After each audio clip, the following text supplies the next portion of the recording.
Have you ever asked anyone, why do you go armed? Have you ever been asked, why do you go armed? The short answer, for protection of self, family, and other innocents around me. Let's get into the long answer. Welcome to the Armed Citizen channel, where you and I are going to discuss various aspects of being an armed citizen. I hope you find this content valuable, and please, if you do, I wouldn't mind if you buy me a coffee. My contact details and everything else will be at the end of the video. Don't fast forward, go through the video. Okay, everyone. First of all, I'm going to start off with a quote from a gentleman by the name of Clint Smith. He is the lead instructor at one of the best firearms training facilities here in the United States. It's called Thunder Ranch.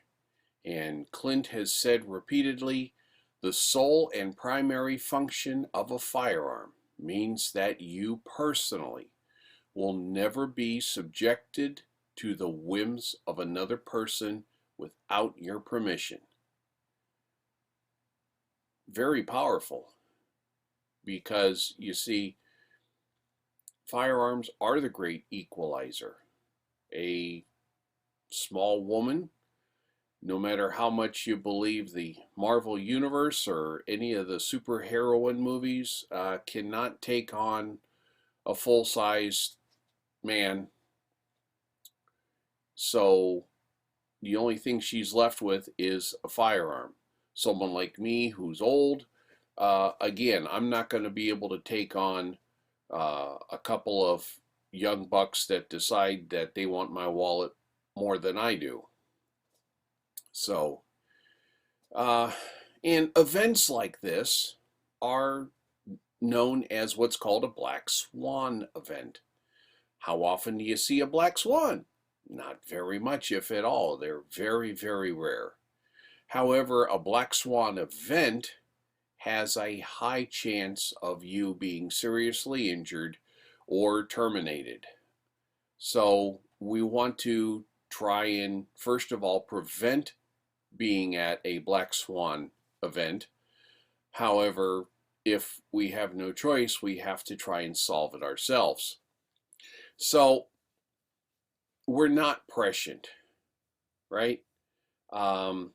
Say you're planning on going out with your significant other on a dinner date to a nice restaurant, and if I told you that there was going to be an active shooter there, would you go? No sensible person would, and that includes me. Even though I'm armed, I would not willingly go into a situation. I always try to avoid things like that.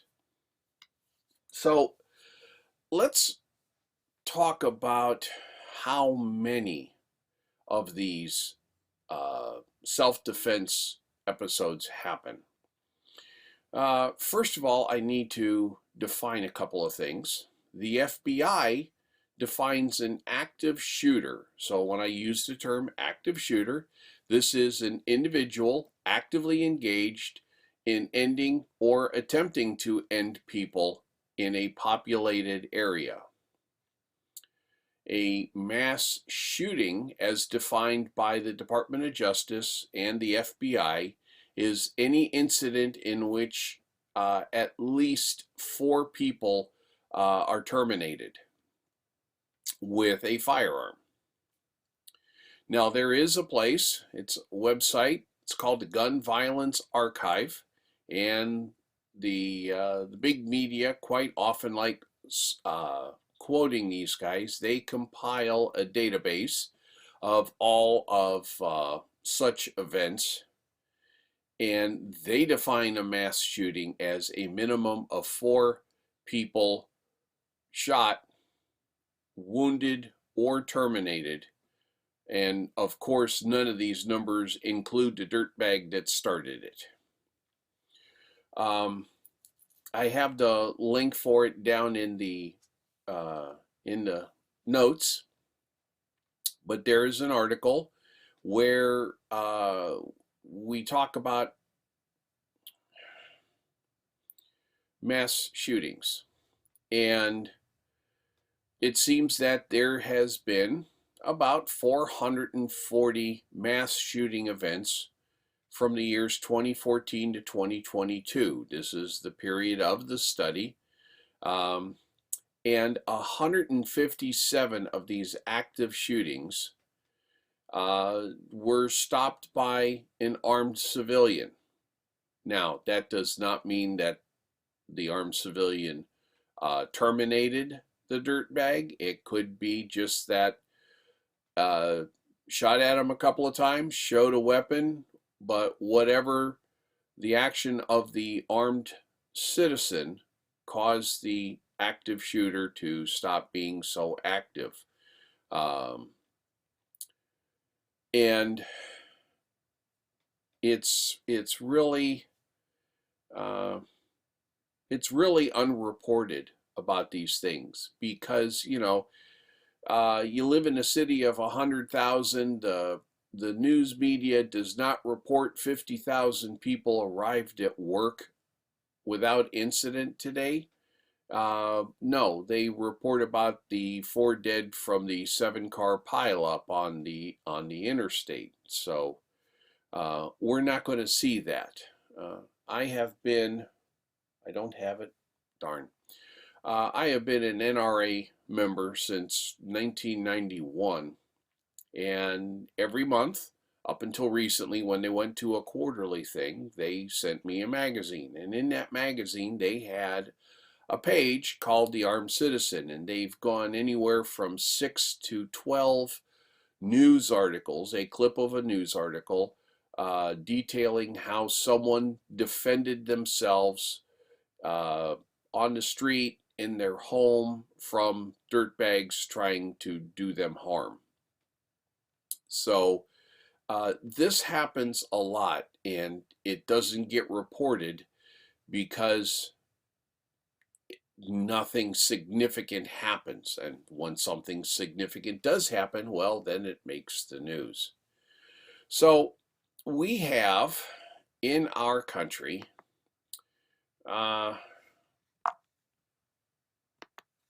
we have 3,142 counties. Some places call them parishes, some place calls them boroughs. Alaska calls them something different, I don't remember.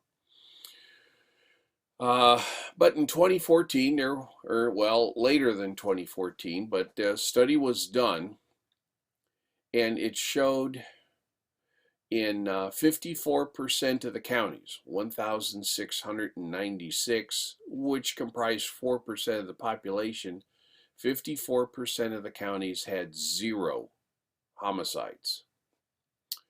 And on the other end of the spectrum, 2% of the counties, about 62, had 51%. So I'm pretty sure you can tell that it's all the high density cities in these counties which is responsible for this.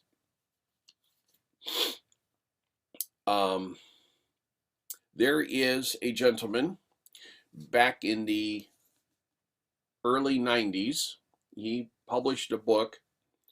I've had it since then. I got a first edition. And he detailed how